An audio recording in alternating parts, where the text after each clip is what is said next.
கோடை காலத்தில் குருவியின் சிரமம். ஒரு சமயம் நாம்பூர் காட்டுல பலமான கனமழை பெஞ்சுக்கிட்டு இருந்துச்சு. அந்த காட்டுல இருந்த ஒரு எலுமிச்சை மரம் இந்த மழைய பார்த்து பயந்து ரொம்ப அழுதுகிட்டு இருந்துச்சு. பறவைகளே, யாராச்சும் எனக்கு உதவி செய்யுங்க. மழை இப்படியே பெஞ்சுக்கிட்டு இருந்தா நான் ஒடிஞ்சு கீழே விழுந்துடுவேன். என்னோட பழங்கள் எல்லாம் எனக்கு ரொம்ப பாரமா இருக்கு. யாராச்சும் எனக்கு உதவி செய்யுங்க.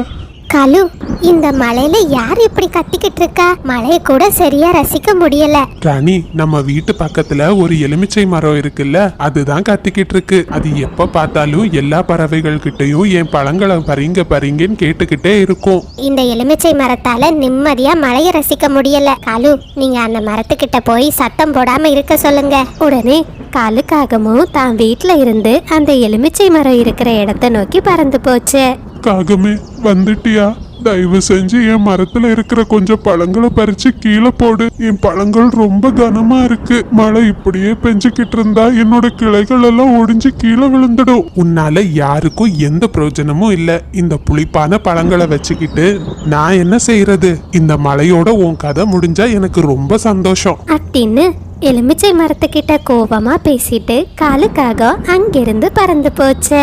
அட புறா, இந்த மலையில நீ எங்க போய்கிட்டு இருக்க? அலுவண்ணா, யாரோ ரொம்ப நேரமா உதவி உதவின்னு கத்திக்கிட்டே இருக்காங்க. அதான் யாருன்னு பார்க்க போறேன். ஐயோ புறா, அது வேற யாரும் இல்ல, அந்த ஒண்ணுக்கும் உதவாத எலுமிச்சை மரம் தான். அத நான் நல்லா திட்டிட்டு வந்துட்டேன். இனி அது கத்தாது. வீட்டுக்கு போய் நாம நிம்மதியா தூங்கலாம் அப்படின்னு சொன்ன காலுக்காகவும் புறாவையும் உதவி செய்ய விடாம தடுத்து அங்கிருந்து பறந்து போயிடுச்சு. அம்மா, யாரோ ரொம்ப நேரமா உதவின்னு கத்திக்கிட்டே இருக்காங்க. உங்களுக்கு கேக்குதா? ஆமா சக்கு, எனக்கும் கேக்குது. யாருக்கோ இந்த மலையில உதவி தேவைப்படுதுன்னு நினைக்கிறேன். நீ வீட்டுக்குள்ளேயே பத்திரமா இருந்துக்கோ. அம்மா யாருன்னு பாத்துட்டு வந்துடுறேன் அப்படின்னு சொன்ன மீனுக்குருவி ஒரு கொடையை எடுத்துக்கிட்டு தன்னோட வீட்டுல இருந்து பறந்து போச்சு. எலுமிச்சை மரமே, உங்களுக்கு என்னாச்சு? எதுக்காக இப்படி அழுதுகிட்டு இருக்கீங்க? குருவி, என்னோட பழங்கள் எல்லாம் எனக்கு ரொம்ப பாரமா இருக்கு. என்னோட கிளைகள் இந்த பாரத்தை தாங்காம ஒடிஞ்சிடும். நீ கொஞ்சம் என் பழங்களை பறிச்சு கீழே போடுறியா? சரி மரமே, நீங்க கவலைப்படாதீங்க. நான் உங்க மேல ஏறி உங்க பழத்தை பறிச்சு கீழே போடுறேன். ஆனா நீங்க முடிஞ்ச அளவு உங்ககிட்ட இருக்கிற முட்கள் என்ன குத்தாம பாத்துக்கோங்க. உடனே மீனுக்குருவி அந்த எலுமிச்சை மரத்து மேல ஏறி ஒரு குச்சியால அதனோட பாதி பழங்களையும் பறிச்சு கீழே போட்டுச்சு. குருவி, உனக்கு ரொம்ப நன்றி. இப்போ என் பாரம் பாதியா குறைஞ்சிடுச்சு. இனிமே என்னோட கிளைகள் ஒடியாது. எலுமிச்சை மரமே, உங்களுக்கு உதவி செய்ய முடிஞ்சதுல எனக்கும் சந்தோஷம்தான். சரி, நான் இப்ப என் வீட்டுக்கு கிளம்புறேன் அப்படின்னு சொன்ன மீனுக்குருவி தன்னோட வீட்டுக்கு பறந்து போச்சு. மறுநாள் காட்டுல மழைக்காலம் முடிஞ்சு கோடைக்காலம் ஆரம்பிச்சது. வழக்கத்துக்கு மாறா நாம்பூர் காட்டுல ரொம்ப அதிகமா வெயில் சுட்டரிச்சுக்கிட்டே இருந்துச்சு. இதனால பறவைகள் எல்லாம் வெப்பம் தாங்க முடியாம ரொம்ப சிரமப்பட்டாங்க. அவங்க மரத்தோட நிழல்ல ஓய்வெடுத்தபடியே இப்படி பேசிக்கிட்டு இருந்தாங்க. அட புறான்னு, என்ன இது? இந்த வருஷம் வெயில் இப்படி சுட்டரிக்குதே. இந்த வெயில் காலத்துல குளிர்ச்சியா தண்ணீர் கிடைச்சா ரொம்ப நல்லா இருக்கும். ஆனா என்ன செய்யறது? இப்ப ஆத்து தண்ணீர் கூட சூடாதான் வருது. அதே நேரத்துல மீனுக்குருவியோ உணவு தேடி கிராமத்துக்குள்ள பறந்து போச்சு. கடுமையான வெயில்ல அது உணவு தேடி பல்வேறு இடங்களுக்கு பறந்துகிட்டு இருந்துச்சு. அந்த நேரத்துல அந்த கிராமத்துல இருந்த ஒரு சின்ன பொண்ணு ஒரு மரத்தடி வாரத்துல நின்னுக்கிட்டு எலுமிச்சை ஜூஸ் வித்துக்கிட்டு இருந்தா. ரொம்ப தாகமா இருந்த மீனுக்குருவி இத பாத்துச்சு. அக்கா, எனக்கு கொஞ்சம் தண்ணீர் தருவீங்களா? எனக்கு ரொம்ப தாகமா இருக்கு. தாராளமா தரேன் குருவி.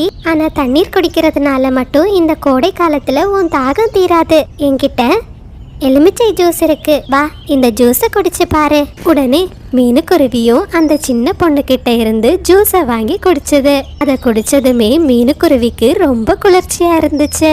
அக்கா, இது என்ன ஒரு அற்புதமான ஜூஸ். அக்கா, நீங்க இதை எப்படி தயாரிக்கிறீங்க? குருவி எலுமிச்சை பழ சாற்றையும் கொஞ்சம் சீனியையும் போட்டு அதுல குளிர்ந்த தண்ணீரை ஊற்றி கலக்குனா இந்த அற்புதமான ஜூஸ் ரெடி ஆகிடும். பிறகு தாகம் தீர்ந்த மீனுக்குருவி ரொம்ப சந்தோஷமா தன்னோட காட்டுக்கு பறந்து போச்சு. மகனே சக்கு, இன்னைக்கு கிராமத்துல நான் எலுமிச்சை ஜூஸ் குடிச்சேன். அந்த ஜூஸ் ரொம்ப அற்புதமா இருந்துச்சு. அம்மா, நாம அதே ஜூஸை நம்ம காட்டுல இருக்கிற பறவைகளுக்கும் குடிக்க கொடுக்கலாமா? ஜக்கு இப்படி சொன்னதுமே மீனுக்குருவிக்கு அந்த எலுமிச்சை மரம் ஞாபகம் வந்துச்சு. உடனே மீனுவும் ஜக்குவும் அந்த எலுமிச்சை மரம் இருந்த இடத்த நோக்கி பறந்து போனாங்க. வா குருவி, உன்னை பார்த்ததுல எனக்கு ரொம்ப சந்தோஷம். ஆனா எனக்கு இப்போ உன் உதவி தேவையில்லை. ஏன்னா இது கோடை காலம். இந்த நேரத்துல என் பழங்கள் எனக்கு பாரமா இருக்காது. எனக்கு உங்களுடைய எலுமிச்சை பழங்கள் தேவை. அதை வச்சு நான் குளிர்ச்சியான பானம் தயாரிக்கலான்னு இருக்கேன். அப்படியா குருவி, இது ரொம்ப சந்தோஷமான விஷயம். நீ என்கிட்ட இருந்து எவ்வளவு பழங்கள் வேணும்னாலும் எடுத்துக்கோ. உடனே மீனுக்குருவியும் அந்த எலுமிச்சை மரத்துல இருந்து கொஞ்சம் எலுமிச்சை பழங்களை பறிச்சுது. அந்த எலுமிச்சை பழங்களை வச்சு மீனுக்குருவி தான் வீட்டோட பக்கத்திலேயே ஒரு எலுமிச்சை ஜூஸ் கடையை திறந்துச்சு. மீனு, நீ என்ன வித்துக்கிட்டு இருக்க? இதோட பேர் என்ன? புறானு, இதோட பேரு எலுமிச்சை ஜூஸ். இந்த ஜூஸ் கோடை காலத்துல குடிக்கிறதுக்கு ரொம்ப குளிர்ச்சியா இருக்கும். உங்களோட தாகமும் தீந்துடும். புறாவும் அந்த ஜூஸை வாங்கி குடிச்சது. அதை குடிச்சதுமே புறாவுக்கு ரொம்ப குளிர்ச்சியா இருந்துச்சு. அதனோட தாகமும் தீந்துடுச்சு. ஆஹா மீனு, இந்த ஜூஸ் உண்மையிலேயே ரொம்ப அற்புதமா இருக்கு. இப்படியே மீனுக்குருவியோட எலுமிச்சை ஜூஸ் காட்டுல ரொம்ப அதிகமா பிரபலமாக ஆரம்பிச்சது. பக்கத்து காட்டுல இருந்தும் பறவைகள் வந்து அந்த ஜூஸை குடிக்க ஆரம்பிச்சாங்க. மீனுக்குருவியோட குழந்தை ஜக்குவும் தான் அம்மாவுக்கு எல்லா விதத்திலையும் உதவி செய்தான். தினமும் அந்த எலுமிச்சை மரத்துக்கிட்ட போய் பேசுவான். அதுகிட்ட இருந்த எலுமிச்சை பழங்களை பறிச்சுட்டு வந்து தான் அம்மாவுக்கு கொடுப்பான். இப்படியே கொஞ்ச நாட்கள் கடந்துச்சு. மீனுக்குருவி அந்த எலுமிச்சை ஜூஸை விட்டு நல்ல லாபம் சம்பாரிச்சது. நமக்கு இப்போ நிறைய காசு சேர்ந்துடுச்சு. இந்த காசை வச்சு நம்ம உடைஞ்ச வீட்டை சரி செய்திடலாம். சரி செய்த கையோட வீட்டுக்கு வண்ணமும் தீட்டிடலாம். ஹே சோம்பேறி காலு, உங்களுக்கு எப்போதும் தூங்குறதே வேலையா போச்சு. நம்ம பக்கத்து வீட்டு குருவியை பாருங்க, அது ஏதோ ஜூஸ் வித்து இப்போ வீட்டை வண்ணம் தீட்டுற அளவுக்கு போயிடுச்சு. நாமளும் அந்த ஜூஸை செய்து மார்க்கெட்ல விற்கலாம். ஆமா ராணி, நானும் அதை பத்தி தான் யோசிச்சுக்கிட்டு இருந்தேன். ஆனா அந்த ஜூஸை எப்படி செய்யறதுன்னு நமக்கு தெரியலையே. காலு, இப்பவே அந்த குருவியோட கடைக்கு போவோம். அது எப்படி ஜூஸ் செய்யுதுன்னு பார்த்து நாமளும் அதே போல செய்து விற்பனை செய்யலாம் அப்படின்னு பேசிக்கிட்டு 2 காகங்களும் மீனுக்குருவியோட கடைக்கு பறந்து போனாங்க. மீனு, எனக்கும் காலுவுக்கும் 2 கப் எலுமிச்சை ஜூஸ் கொடு. உடனே மீனுக்குருவி அந்த காகங்கள் முன்னாடி வச்சு எலுமிச்சை ஜூஸ் செய்ய ஆரம்பிச்சது. இத கூர்ந்து பார்த்துக்கிட்டு இருந்த ராணி காகம் அந்த ஜூஸை எப்படி செய்யறதுன்னு கத்துக்கிச்சு. பிறகு காலுவும் ராணியும் அந்த ஜூஸை ரொம்ப ரசிச்சு குடிச்சாங்க. பிறகு 2 காகங்களும் ஒரு கூடையை எடுத்துக்கிட்டு அந்த எலுமிச்சை மரம் இருந்த இடத்த நோக்கி பறந்து போனாங்க. எலுமிச்சை மரமே, நீ எப்படி இருக்க? நாங்க 2 பேரும் உன்னை பாக்குறதுக்காக தான் இங்க வந்திருக்கோம். ஏ காகங்களே, இங்க இருந்து ஓடி போயிடுங்க. நான் எத்தனை முறை உங்ககிட்ட உதவி கேட்டிருக்கேன். ஆனா நீங்க 2 பேரும் எனக்கு எந்த உதவியும் செய்ததில்ல. இனிமே நீ எப்போ உதவி கேட்டாலும் நானும் ராணியும் உடனே வந்து அதை செஞ்சு தந்துடுவோம். சரியா? இப்போ கொஞ்சம் உன்னோட எலுமிச்சை பழங்களை எங்களுக்கு தரியா? இதனால தான் என்ன தேடி இங்க வந்திருக்கீங்களா? உங்க 2 பேருக்கும் நான் ஒரு பழம் கூட தர மாட்டேன். ராணிக்காகவும் பழங்களை பறிக்கிறதுக்காக கூடையை எடுத்துக்கிட்டு எலுமிச்சை மரத்து மேல உட்காந்துச்சு. உடனே எலுமிச்சை மரம் தான் முட்கள் நிறைந்த கிளையால ராணிக்காகத்தை ரொம்ப அடிச்சுது. பலமான அடியை வாங்கி அந்த மரத்துல இருந்து தொப்பன்னு கீழே விழுந்துச்சு. ஐயோ காலு, இது மோசமான மரமா இருக்கு. நம்மள அடிச்சு கொன்னுடும் போல இருக்கு. வாங்க இங்க இருந்து ஓடி போயிடலாம். பிறகு ராணியும் காலுவும் ரொம்ப வேகமா தங்களோட வீட்டுக்கு பறந்து போயிட்டாங்க. குழந்தைகளே, இந்த கதையில இருந்து நாம என்ன தெரிஞ்சுக்கலாம்னா, நாம மற்றவங்களுக்கு உதவி செய்தாதான் நமக்கும் யாராச்சும் உதவி செய்வாங்க. நாக தேவதையின் குழந்தை. ஒரு அழகான காட்டோட நடுவுல மீனு கோமல்னு 2 ஜோடி குருவிகள் வாழ்ந்து வந்தாங்க. ஒரு நாள் அந்த காட்டுல ரொம்பவே பலமா கனமழை பெய்தது. அந்த மழையில ரொம்ப அதிகமா காற்று வீசினதுனால அந்த குருவிகளோட வீடு ரொம்ப மோசமான நிலையில பாதிக்கப்பட்டிருந்துச்சு. கோமல், நம்மளோட இந்த வீட்டை பாத்தீங்களா? நேத்து பெஞ்ச மழையில ரொம்ப மோசமான நிலையில உடைஞ்சு போயிருக்கு. நான் முட்டையிடுற நாட்கள் வேலை நெருங்கிக்கிட்டே இருக்கு. இந்த வீட்ல நான் முட்டையிட்டா அது நம்மளோட முட்டைகளுக்கு பாதுகாப்பா இருக்காது. ஆமா மீனு, நீ சொல்றதும் ரொம்ப சரி. நீ கவலைப்படாத. நாம வேற ஏதாவது ஒரு நல்ல மரத்தை பார்த்து நம்மளோட வீட்டை கட்டிக்கலாம். என் கூட வா, உனக்கு பிடிச்ச இடமா நாம தேடுவோம் அப்படின்னு சொல்லிக்கிட்டே 2 ஜோடி குருவிகளும் அங்கிருந்து பறந்து தான் வீடு அமைக்கிறதுக்கு ஏற்ற இடத்தை தேடினாங்க. மீனு, இந்த தென்னை மரம் அழகா இருக்குல்ல. இந்த தென்னை மரத்து மேல நம்மளோட புது வீடை கட்டுனா நம்ம வீடும் பாதுகாப்பா இருக்கும், நம்மளோட முட்டைகளும் பாதுகாப்பா இருக்கும். ஆமா கோமல், சரியா சொன்னீங்க. எனக்கும் இந்த மரம் ரொம்ப பிடிச்சிருக்கு. நாம இப்பவே நம்ம வீடு கட்டுற வேலையை தொடங்கலாம். சரி மீனு, நான் காட்டுல இருந்து உறுதியான குச்சிகளை எடுத்துக்கிட்டு வரேன் அப்படின்னு பேசிக்கிட்டே ரெண்டு குருவிகளும் ரொம்ப வேகமா அவங்க வீடு கட்டுற வேலைய பண்ணிக்கிட்டு இருந்தாங்க. மீனுக்குருவி வீடு கட்டுற சத்தம் அந்த குகைக்குள்ள இருந்த நாக தேவதைக்கு கேட்டுச்சு. அவங்க அந்த குகையில இருந்து வெளியே வந்து மீனுக்குருவிய பார்த்தாங்க. இந்த குருவிகளுக்கு என்னோட இடத்துல வீடு கட்டுற தைரியத்தை யார் கொடுத்தாங்க? என் இடத்துல வீடு கட்டினா என்ன நிலைமை ஆகும்னு இந்த ரெண்டு குருவிகளுக்கும் ரொம்ப சீக்கிரமா நான் காட்டி கொடுக்கறேன் அப்படின்னு நாகதேவதை ரொம்ப கோபமா சொன்னாங்க. கொஞ்ச நேரத்திலேயே காட்டுல ராத்திரி நேரம் வந்துச்சு. ரெண்டு குருவிகளும் ரொம்ப கஷ்டப்பட்டு அவங்களோட அழகான வீட்டை ஒரு வழியா கட்டி முடிச்சாங்க.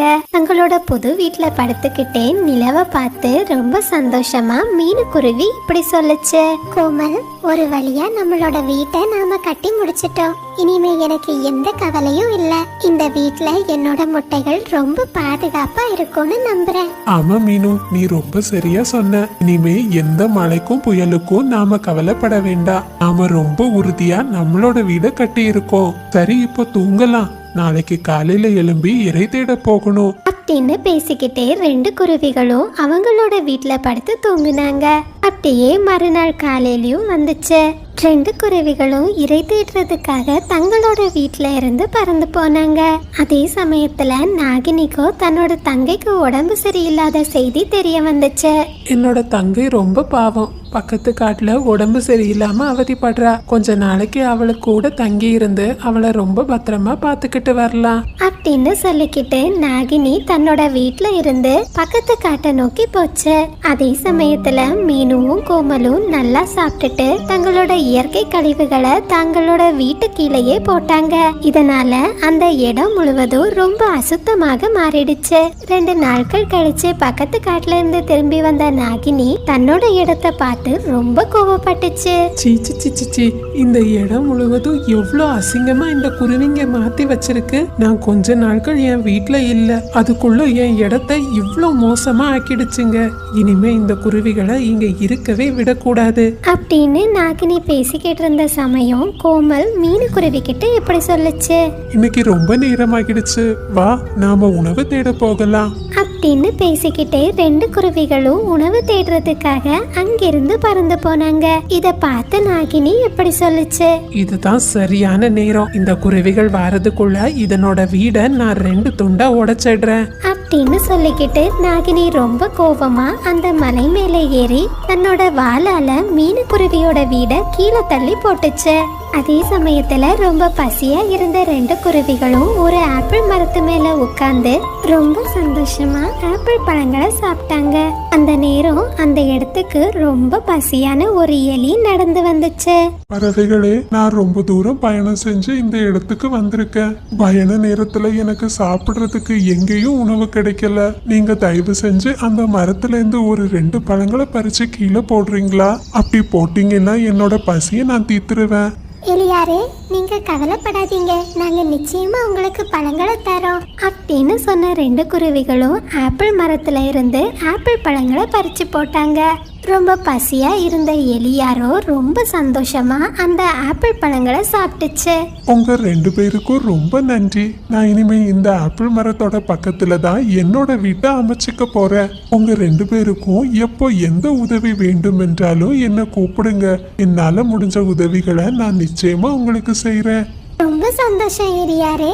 உங்களோட பசி தீர்ந்ததுல எனக்கும் சந்தோஷம். நாங்க பக்கத்துல இருக்கிற தென்னை மரத்துல தான் வாழ்ந்து வரோம். நாம அடிக்கடி இனிமே சந்திச்சுக்கலாம். சரி, நான் இப்போ இங்கிருந்து கிளம்புறேன் அப்படின்னு சொல்லிக்கிட்டு எலியாரோ அங்கிருந்து பக்கத்துல இருந்த புதருக்குள்ள போனாரு. வீட்டுக்கு திரும்பி வந்த பறவைகள் தங்களோட வீடு துண்டு துண்டா உடைஞ்சிருப்பதை பார்த்து ரொம்ப அதிர்ச்சி ஆகிட்டாங்க. கோமல், என்ன இது? நாம நம்மளோட வீட ரொம்ப உறுதியா தானே கட்டணும். இந்த வேலையை யார் செய்திருப்பா? எனக்கும் தெரியல மீனு. நிச்சயமா காற்றுல நம்மளோட வீடு கீழே விழுந்திருக்காது. இது யாரோ செய்த சதி வேலையா தான் இருக்கும். நடந்தது நடந்துடுச்சு, விடு. நாம மறுபடியும் நம்மளோட வீடை இன்னும் அதிகமா உறுதியா கட்டலாம். பேசிக்கிட்டே ரெண்டு குருவிகளும் மறுபடியும் தங்களோட வீட்டை கட்ட ஆரம்பிச்சாங்க. இத பார்த்த நாகினி மறுபடியும் ரொம்ப கோபப்பட்டுச்சு. இந்த குருவிகளுக்கு எவ்வளோ திமிரு! நான் வீடை கீழே தள்ளி விட்ட அப்புறமும் மறுபடியும் கட்டுறாங்க. இங்க கஷ்டப்பட்டு வீடை கட்டுங்க, அதை கட்டி முடிச்ச பிறகு என் வேலையை நான் காட்டுறேன். இப்படியே 2 நாட்கள் கடந்து போச்சு. மீனுவும் கோமலும் ரொம்ப கஷ்டப்பட்டு தங்களோட வீடை மறுபடியும் ரொம்ப உறுதியா கட்டுனாங்க. கோமல், ஒரு வழியா நம்மளோட வீட்டை நாம கட்டி முடிச்சிட்டோம். 2 நாட்களா நான் சாப்பிடவே இல்லை. சீக்கிரம் வாங்க, நாம ஏதாவது சாப்பிட்டுட்டு வரலாம் அப்படின்னு பேசிக்கிட்டே 2 குருவிகளும் உணவு தேடுறதுக்காக அங்கிருந்து பறந்து போனாங்க. அந்த சமயத்தை பயன்படுத்திக்கிட்ட நாகினி மறுபடியும் அந்த வீட்டை உடைக்கிறதுக்காக அங்க வந்துச்சு. அதிர்ஷ்டவசமா மீனுவும் கோமலும் அந்த சமயத்துல தங்களோட வீட்டுக்கு திரும்பி வந்தாங்க. யார் நீங்க? நாங்க உங்களுக்கு என்ன கெடுதல் செய்தோம்? எதுக்காக எங்களோட வீட்டை இப்படி உடைக்கணும்னு நினைக்கிறீங்க? எதுக்காகவா? இது வரைக்கும் எந்த குருவிகளையும் என்னோட இடத்துல நான் வீடு கட்டுறதுக்கு அனுமதிச்சதே இல்ல. ஆனா நீங்க 2 பேரும் என் அனுமதி இல்லாமலே என் இடத்துல வீடு கட்டுறீங்க. அது மட்டும் இல்லாம என் இடத்த நீங்க ரொம்ப மோசமா நாசம் பண்ணி வச்சிருக்கீங்க. கீழே பாருங்க, எங்க பார்த்தாலும் உங்க எச்சம். நீங்க இங்க இருக்கிறது எனக்கு சுத்தமா பிடிக்கல. நாக தேவதையே, எங்களை மன்னிச்சிருங்க. நிஜமா நீங்க இங்க இருக்கிற விஷயம் எங்களுக்கு தெரியாது. அது மட்டும் இல்ல, உங்க இடம் சுத்தமா இல்லைன்னு தானே எங்க வீட்டை அடிக்கணும்னு நினைக்கிறீங்க. நாளைக்கே இந்த இடத்த நாங்க 2 பேரும் ரொம்ப சுத்தமா மாத்திடுறோம். அது மட்டும் இல்ல, இனிமே உங்க இடத்துல நாங்க எந்த அசுத்தத்தையும் பண்ண மாட்டோம். அப்படின்னா சரி, நாளைக்குள்ள இந்த இடத்த நீங்க சுத்தம் பண்ணிட்டீங்கன்னா நான் உங்களை எதுவுமே செய்ய மாட்டேன் அப்படின்னு நாகதேவதை சொல்லுச்சு. மறுநாள் காலை விடியறதுக்குள்ளாகவே மீனுவும் கோமலும் அந்த இடத்த ரொம்ப சுத்தப்படுத்தினாங்க. இத பார்த்த நாகராணி ரொம்ப சந்தோஷப்பட்டாங்க. இந்த குருவிகள் சொன்னபடியே இந்த இடத்த ரொம்ப தூய்மையா மாத்திட்டாங்க. இனிமே இவங்களுக்கு எந்த தொந்தரவையும் கொடுக்க வேண்டாம். சரி, நாம இப்போ உணவு தேட போலாம். இப்படியே சில நாட்கள் ரொம்ப சந்தோஷமா கடந்து போய்கிட்டு இருந்துச்சு. இப்போ மீனுவின் குடும்பமும் நாகினியும் ரொம்ப நண்பர்களா மாறிட்டாங்க. ஒரு நாள் மீனு குருவி தன்னோட வீட்ல 2 முட்டைகளை இட்டிருந்துச்சு. இத பார்த்த 2 குருவிகளும் ரொம்ப சந்தோஷப்பட்டாங்க. ஆகா மீனு, இப்போ நம்மளோட வாழ்க்கையில எல்லாமே ரொம்ப நல்ல விஷயங்களா நடக்குது. ஆமா கோமல், நீங்க ரொம்ப சரியா சொன்னீங்க. நாம இன்னைக்கு நம்மளோட வீட்ல இருக்கிறோம்னா அதுக்கு நாகினியும் ஒரு காரணம் தான். வாங்க, இந்த விஷயத்த நாம நாகினி கிட்ட சொல்லலாம் அப்படின்னு சொன்ன 2 குருவிகளும் ஒரு இனிப்பு கூடையை எடுத்துக்கிட்டு நாகினிய பாக்குறதுக்காக போனாங்க. நாகினி, நாகினி வெளியே வாங்க, நான் மீனு வந்திருக்கேன். நாகினி. மீனுக்குருவி ரொம்ப நேரம் கூப்பிட்ட அப்புறமும் நாகினி வீட்டுக்குள்ள இருந்து வெளியே வரல. கோமல், என்ன ஆயிடுச்சு? நாகினி இன்னும் வெளியே வரல. எனக்கும் என்னாச்சுன்னு தெரியல மீனு. நேற்றிலிருந்தே நாகினியை நான் பார்க்கல. அவங்களுக்கு ஏதோ ஆபத்துன்னு நினைக்கிறேன். வா, நாம 2 பேரும் போய் நாகினிய தேடி பார்க்கலாம் அப்படின்னு பேசிக்கிட்டு 2 பறவைகளும் நாகினிய தேடி அங்கிருந்து பறந்து போனாங்க. வேடர்கள் விரிச்ச வலையில மாட்டிக்கிட்டு அதுல இருந்து வெளியே வர முடியாம நாகினி ரொம்ப கஷ்டப்பட்டுக்கிட்டு இருந்துச்சு. இத பார்த்த மீனும் கோமலும் ரொம்ப அதிர்ச்சி ஆகிட்டாங்க. கோமல், அங்க பாத்தீங்களா? நாகினியோட உயிருக்கே ஆபத்து வந்திருக்கு. நாம எப்படியாச்சும் நாகினிய காப்பாத்தி ஆகணும். மீனு, நீ கவலைப்படாத. உன்னோட எலி நண்பன் நினைச்சா கண்டிப்பா நாம நாகினிய காப்பாத்தலாம். அப்படின்னா சரி கோமல், வாங்க இப்பவே எலி நண்பன் கிட்ட போலாம் அப்படின்னு பேசிக்கிட்டே 2 குருவிகளும் வேகமா எலியோட வீட்டு பக்கம் வந்தாங்க. எலியாரே, எலியாரே வெளியே வாங்க, எங்களுக்கு இப்ப உங்களோட உதவி தேவை. மீனுக்குருவி இப்படி கூப்பிட்டதுமே எலியாரும் தன்னோட வீட்ல இருந்து வெளியே வந்தாரு. மீனுக்குருவியோட வேண்டுகோளை ஏற்றுக்கிட்டு எலியாரும் அந்த வலைய தன்னோட பற்களால கடிச்சு நாகினிய அங்கிருந்து விடுதலை பண்ணாரு. நாகினியும் மீனுக்குருவி கூட ரொம்ப சந்தோஷமா தன்னோட வீட்டுக்கு வந்துச்சு. மீனு, உனக்கு ரொம்ப நன்றி. நீங்க 2 பேரும் இல்லைன்னா இன்னைக்கு அந்த வேட்டைக்காரங்க கண்டிப்பா என்ன பிடிச்சிருப்பாங்க. நாகினி, நன்றி எல்லாம் எதுக்கு? உங்களை காப்பாத்தினதுல எங்களுக்கும் ரொம்ப சந்தோஷம். இங்க பாத்தீங்களா, என்னோட வீட்ல நான் 2 முட்டைகளை இட்டிருக்கேன். இந்த சந்தோஷமான விஷயத்த உங்ககிட்ட சொல்லலாம்னு வரும்போதுதான் நீங்க வீட்ல இல்லாத விஷயம் எங்களுக்கு தெரிஞ்சது. அப்படியா? ரொம்ப சந்தோஷம். என்னோட உயிரை காப்பாத்தின இந்த முட்டைகளுக்கு என்னோட நாகமணியையே நான் பரிசா தரேன். மீனு, தயவு செஞ்சு என்னோட பரிசை ஏத்துக்கோ அப்படின்னு சொல்லிக்கிட்டு நாகதேவதை அந்த நாகமணிய மீனுக்குருவி கிட்ட கொடுத்தாங்க.